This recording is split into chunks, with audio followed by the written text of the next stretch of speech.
Get ready for some major malicious compliance, also available on the Austin Stories podcast, link in the description. Let's get started. Angry director gets her comeuppance in 4 gradual actions, posted by FML It's SML. Several years ago, I used to work at an agency that hired us out as short-term temporary workers and contractors. These jobs pretty much consisted of stuff that company employees couldn't be bothered to do, and so they got someone in to sort it out. It wasn't great, but I had to make ends meet. Anyway, one of these jobs was for 150 hours at 5 weeks of office administration. There wasn't much more information to go on, but a job's a job. The office turned out to be quite a small, stuffy little building at the back of an industrial estate. I was told to report to Beryl. When I turned up, I was met by a rather grumpy-looking old lady having a cigarette by the front door. This was Beryl. Beryl didn't even say hello or ask me my name, but showed me in, pointed at an enormous pile of boxes full of paperwork, saying, "This all needs to be scanned in. There are 2 scanners connected to a computer there. Off you go. Let someone know if you need some help though, okay?" So off I went. That pile of boxes was to be my job for the next month and a bit. Joy. The office was predominantly young men, with Beryl being the only other woman. She was in her 50s and spent more time smoking than working, and, without being rude, clearly didn't look after herself. It was quite flattering to have a bunch of these guys pop by my workstation for a chat occasionally. After a few days of scanning, Beryl visited my cubicle. She wasn't happy that I spent too much time talking and not enough time working.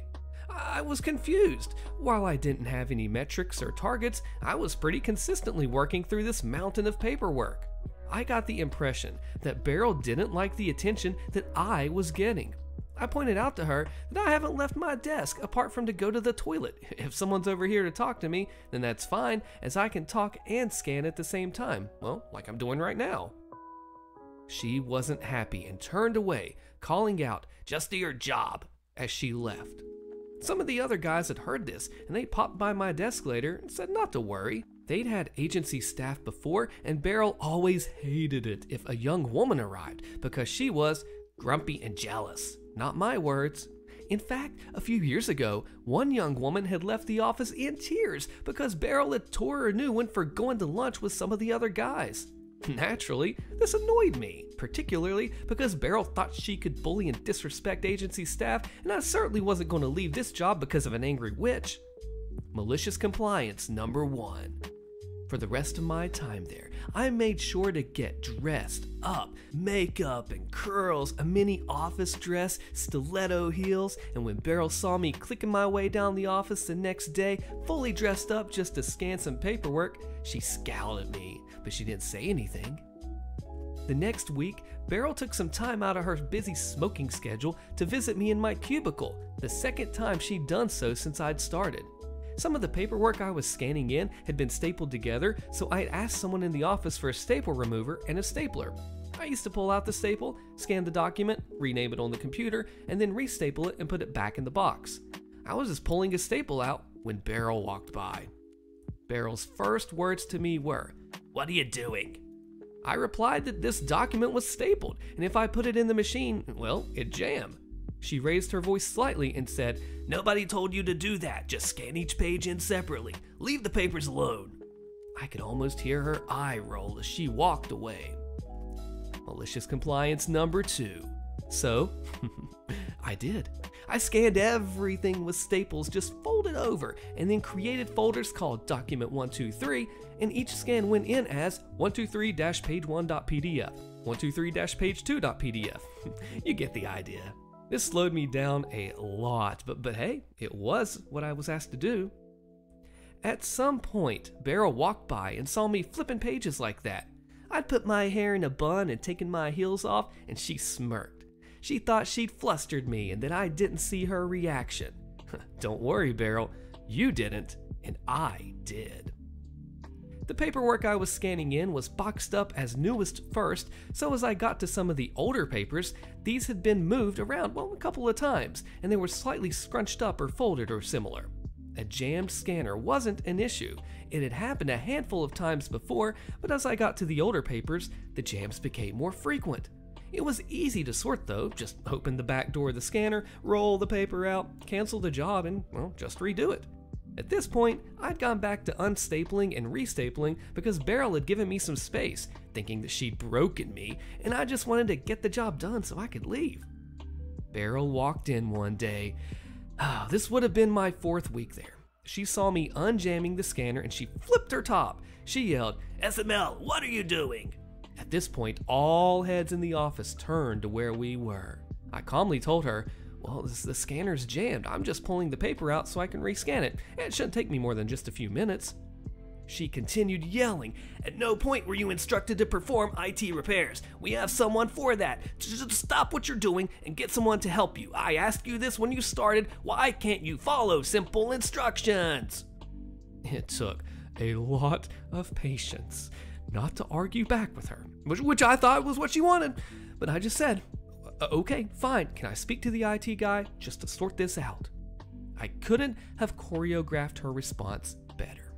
I then knew that she did want me to argue so she could kick me out, because she hesitated and said, well, the IT guy is off for the rest of the week." This was on a Thursday. "Use the other scanner. If you jam it, let me know." And she just stormed off. Malicious compliance number 3. I knew her diary, and she was off the next day, which was Friday. I carried on with the one scanner, making sure it didn't jam that day, and waited until the next morning. Coincidentally, the scanner jammed on the first piece of paper that I fed into it. Who would have thought? She didn't answer her phone, and as she wasn't in the office, I spent the day and just sat around without much to do. While talking to the guys in the office, I learned that the company had been bought out by a much larger IT firm, and they just wanted the rights to the proprietary software that they developed. It also turned out that the CEO of the small company basically paid himself into retirement and appointed Beryl as the new director. Beryl knew that her days were numbered, so she was even more bitter to the staff. The guys working there had been committed to various levels of careers within the new IT firm, which they were happy with. As I was told, 120,000 employees, 30 dev roles are easy to find. One director role is not. Anyway, when we returned on Monday, you could almost see the vein in her neck throbbing. She'd wasted an entire day of whatever her company paid my agency because little old me wasn't trusted to fix a paper jam. I used to get in a little later than the rest of the staff. Agency perks, woohoo! But when I got in, she'd had the IT champion perform the skilled job of opening a scanner and pulling a piece of paper out. She didn't even look at me when she said, "Scanners are fixed, get on with your job and don't mess around." At this point, you may be thinking, "Oh, SML, this is a lot of text for some pretty trivial malicious compliance." Well, you'll like the final part. My last week there coincided with a new contract that the company had been given by their new owners. I assume it was some sort of litmus test. While I don't pretend to understand what it was, the job involved a lot of scanning documents that had been handwritten. Hooray, more boxes! At the same time, a few of the guys who worked there were going on a visit to the new parent company, which were based in the USA, and I live in the UK. The IT champion was one of those guys who went. When the boxes were delivered to my cubicle, Beryl popped by and said, "These take priority. All of what I said to you is more important than ever. Do not mess around, otherwise you are out of the door. Am I clear?" "Yes, ma'am." The paperwork delivered was from the USA. Our paper sizes are different. The first piece of paper I fed into the scanner jammed it. A safety lock because it expected A4 and got US letter instead. I jammed both scanners. Beryl, not being one to turn down a free trip to America, had gone with them. I rang her at 11 a.m. UK time, which was 5 a.m. their time. She picked up and was not impressed. I felt sorry for the folks adjacent to her hotel room when she screamed down the phone, "You've done what? How? Why?" I tell her about the USA paperwork, and she shouts, "Can you not fix it?" Final malicious compliance. "No, you've told me many times that I can't fix these machines. What's the business continuity plan?" Now, as a side note, my brother told me that phrase, and he still doesn't quite understand why I turned up to his house a bit later with a few pizzas and a box of beer. Beryl had no idea what to do. She was clearly flustered. Can you just do what you can? We need this done. What would you want me to do? Can you fix the scanners, because this is really important? I'm sorry, you told me that I can't do that. I need simple instructions to work with. Just fix it. I'd be happy to show an IT specialist where the scanners are if you can get them here to fight. She hung up on me. Well, that's that then. I spent the rest of my week chatting to my colleagues, updating my CV, and applying for jobs. Nobody turned up to fix the scanners. When my final week finished, I said bye to the guys I'd worked with. I wished them luck, and I left with none of the critical paperwork scanned in. When Beryl got back from her business trip, I learned that she'd spent one day at the parent company and left it to the other guys. When the crap hit the fan because nothing was being delivered, they wondered where she was. This was day 2 into the 5-day business trip. She was at a spa. Phone switched off. She flew out early on day 5 without seeing any of her colleagues or the parent company. I kept in touch with a few of the guys afterwards.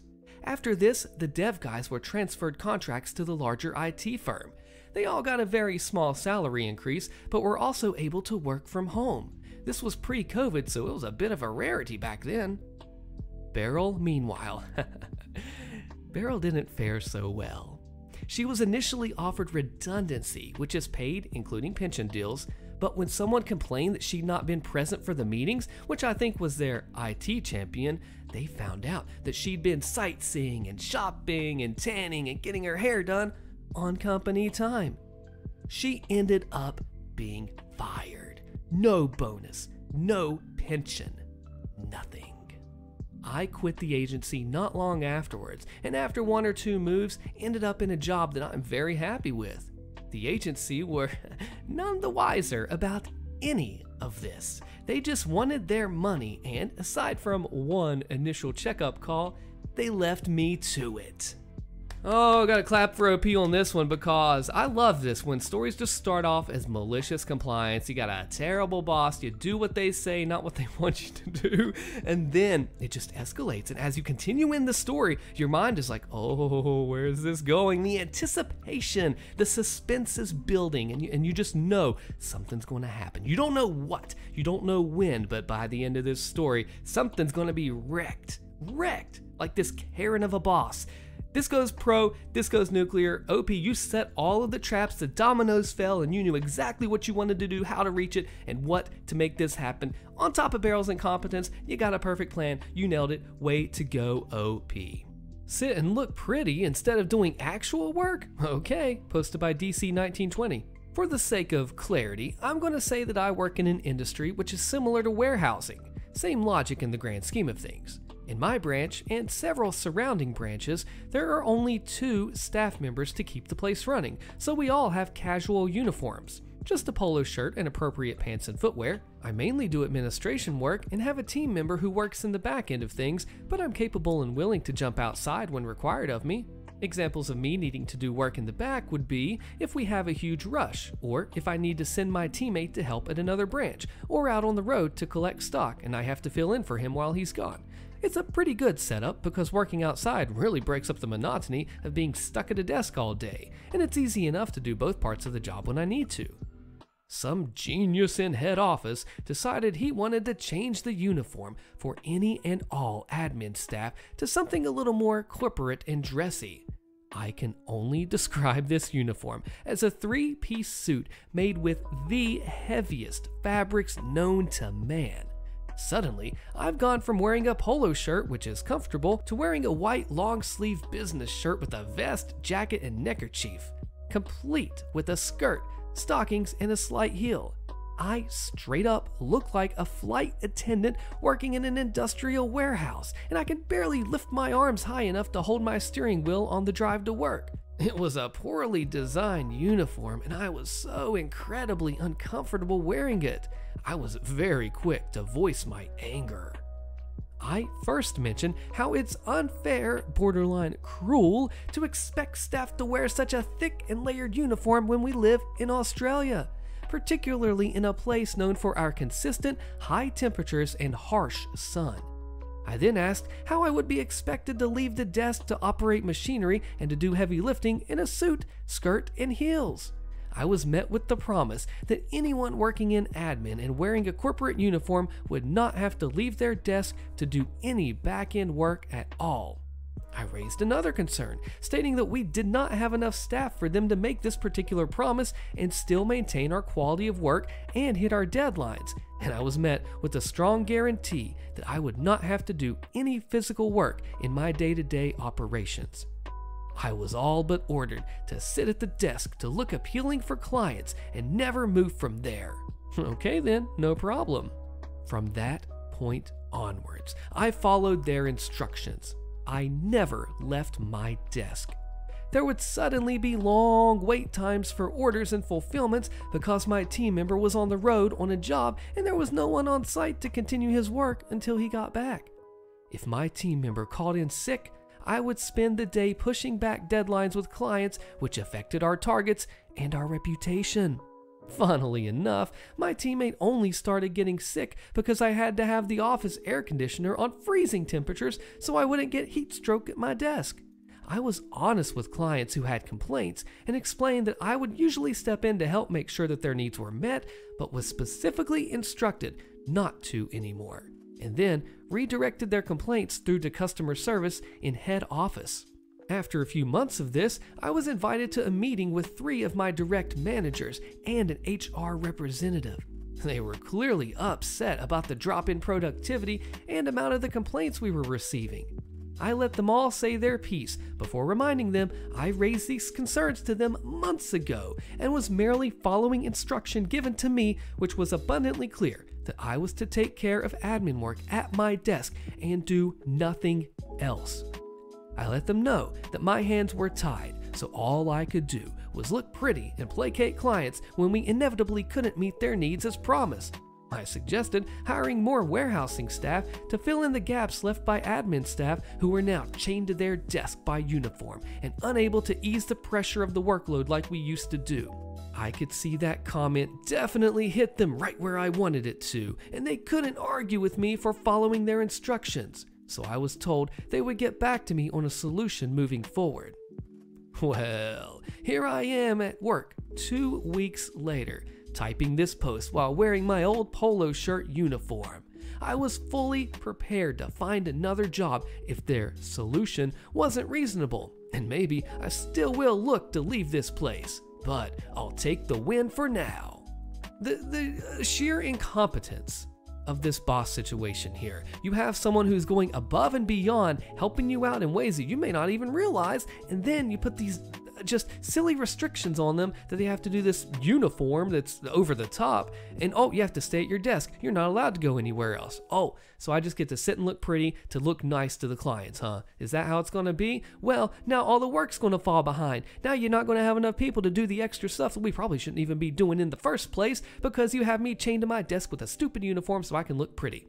Really? And then it all starts to come down on them, and OP was right in the first place, right all along, as it is, and now they're like, oh, maybe we messed up. Let's go ahead and back this up. And on top of all of this, they almost lost a gold 5-star employee over a silly, stinking uniform. Wow, you know what, I can't believe it. Actually, I can believe it, because this is true malicious compliance. OP, you nailed it. Fired for breast implants. This is the #1 voted pro revenge story. You have to check it out. Click the video on your screen. You do not want to miss this crazy story, and I will see you there.